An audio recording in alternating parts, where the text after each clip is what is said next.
ये 10 ट्राइब्स फलस्तीन को छोड़कर ईस्ट की तरफ गए और वहीं पर आबाद हुए। आज बहुत सारे हिस्टोरियंस ये समझते हैं कि ये 10 ट्राइब्स कोई और नहीं बल्कि अफगानिस्तान और पाकिस्तान के पठान पख्तून कबीले हैं। आखिर यूसुफ अलैहिस्सलाम की वजह से उनके सारे भाई और बाप याकूब अलैहिस्सलाम सब फलस्तीन के इलाके को छोड़कर उन्हीं के पास इजिप्ट में आबाद हुए। बनी इसराइल में उस जमाने से लेकर आज तक एक बहुत ही जबरदस्त क्वालिटी रही है कि ये जहां भी जाते हैं बहुत ही तेजी से उस इलाके के सबसे ताकतवर लोग बन जाते हैं। इसी तरह इजिप्ट में भी बनी इसराइल के इन 12 भाइयों के बेटे बहुत तेजी से इजिप्शियंस को पीछे छोड़कर इजिप्ट के सबसे ताकतवर और रिच लोग बन गए। ये देखकर आहिस्ता आहिस्ता इजिप्शियंस को समझ आ गई कि अगर ऐसा ही चलता रहा तो बहुत जल्द हम सारे बनी इसराइल के गुलाम बन जाएंगे। बिल्कुल। तो आखिर इजिप्ट के एक ताकतवर फिरौन ने यह फैसला किया कि इससे पहले कि हम इजिप्शियंस इन बनी इसराइल के गुलाम बने, हम ही इन्हें अपना गुलाम बना देते हैं। जिसके बाद इजिप्शियंस ने बनी इसराइल को कमजोर करने के लिए जबरदस्ती इनके सारे बिजनेसेस बंद कर दिए, उनके घरों के अंदर से सब कुछ लूट लिया और बिल्कुल हिटलर की तरह सारे बनी इसराइल को एक जगह पर जमा करके इन्हें अपना गुलाम बना दिया। इसी तरह अगले 400 साल तक बनी इसराइल इजिप्शियंस की गुलामी करते रहे। आखिर अल्लाह ने इनकी तरफ अपना एक पैगंबर भेजा, मूसा अलैहिस्सलाम, जिन्होंने बनी इसराइल को 400 साल की गुलामी के बाद इजिप्ट से निकालकर वापस अपने ग्रेट ग्रैंडफादर इब्राहिम अलैहिस्सलाम के इलाके फलस्तीन की तरफ रवाना किया। यहूदियों की किताब तौरात के मुताबिक एक ही दिन में 6 लाख लोग इजिप्ट को छोड़कर रवाना हुए। लेकिन जैसे ही बनी इसराइल वापस फलस्तीन के करीब पहुंचे तो उन्होंने देखा कि पिछले 400 साल से जब बनी इसराइल इजिप्ट में गुलाम थे तो उसी टाइम फलस्तीन में कुछ नए बहुत ही ताकतवर कबीले अमेलेकाइट्स और एमोराइट्स आबाद हो चुके थे। तो अल्लाह ने मूसा अलैहिस्सलाम को हुक्म दिया कि बनी इसराइल के इन 12 कबीलों को अमेलेकाइट्स के साथ जंग के लिए तैयार करो। तो मूसा अलैहिस्सलाम ने ऐसा ही किया और पूरा बनी इसराइल जंग के लिए तैयार हो गया। लेकिन जंग से एक रात पहले ही मूसा अलैहिस्सलाम ने अमेलेकाइट्स की ताकत का अंदाजा लगाने के लिए बनी इसराइल के कुछ जासूस रात को उनकी तरफ भेजे।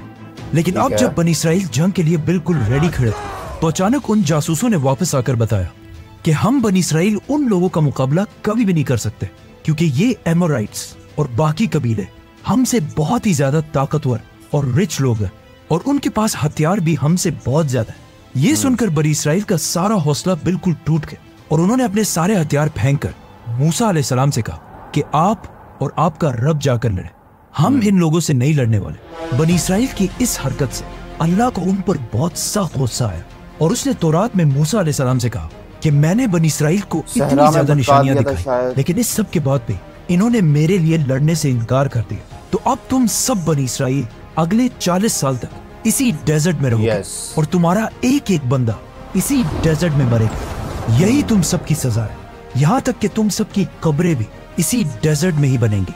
और एग्जैक्टली ऐसा ही हुआ।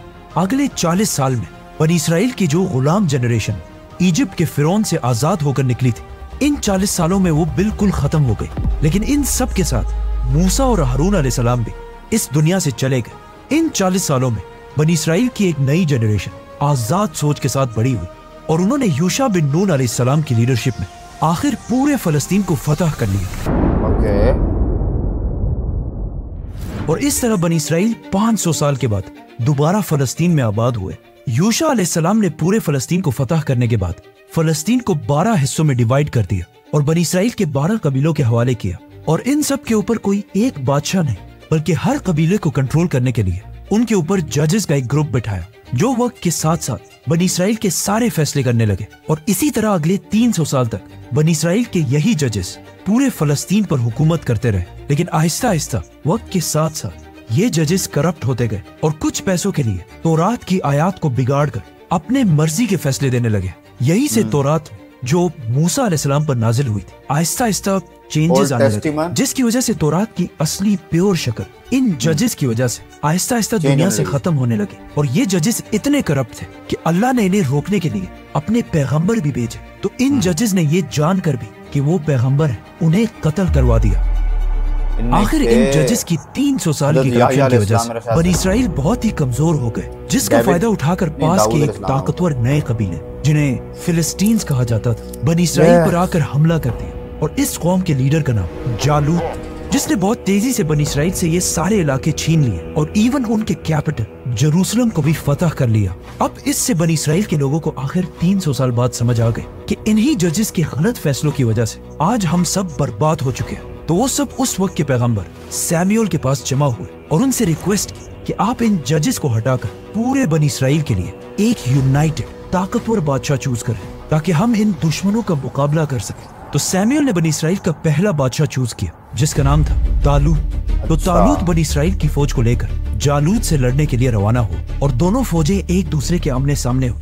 जंग से पहले जालूत अपनी फौज से सामने आया और बनी इसराइल को लड़ने का चैलेंज दिया, लेकिन काफी देर तक बनी इसराइल से किसी ने भी आगे जाकर इसका चैलेंज एक्सेप्ट नहीं किया क्योंकि जालूत कोई आम इंसान नहीं था।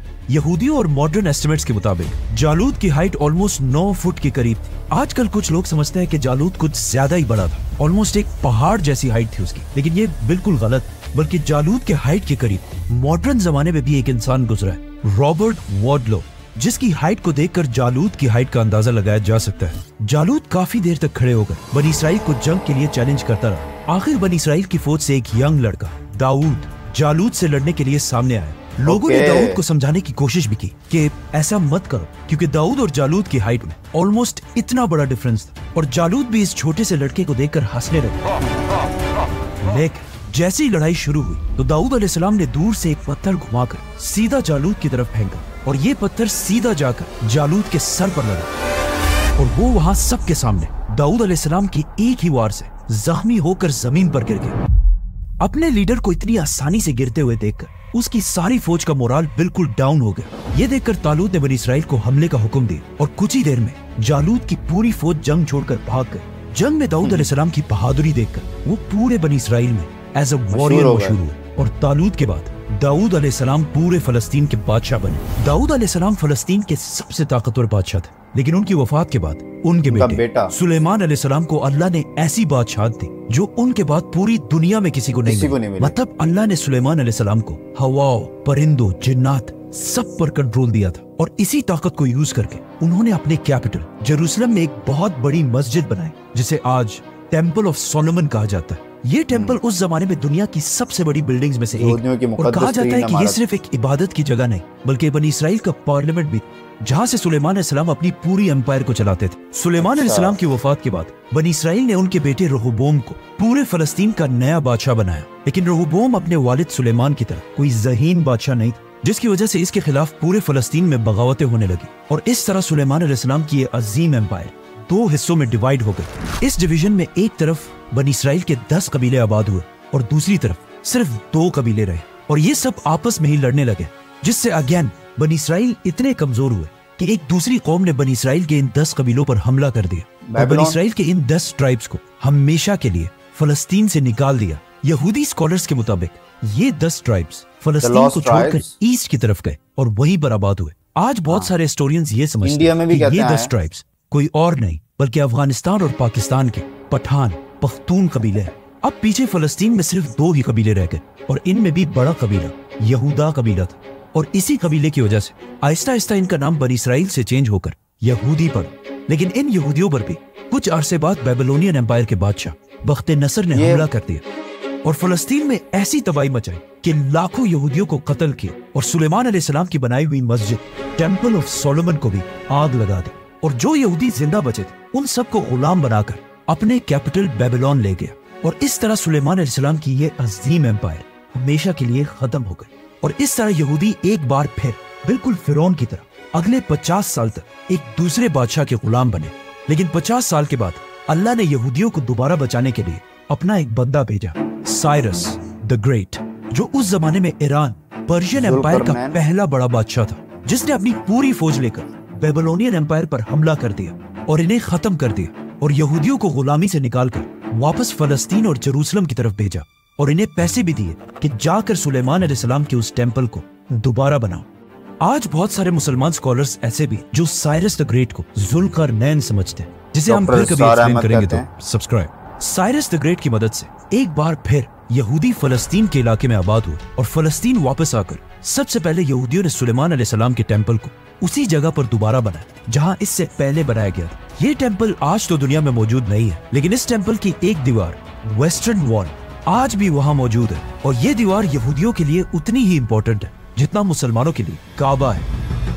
इसके बाद अगले 500 साल तक यहूदी इसी तरह फलस्तीन में आबाद रहे, लेकिन 500 साल बाद अब दुनिया में एक नई सुपर पावर बन चुकी थी, द ग्रेट रोमन एम्पायर।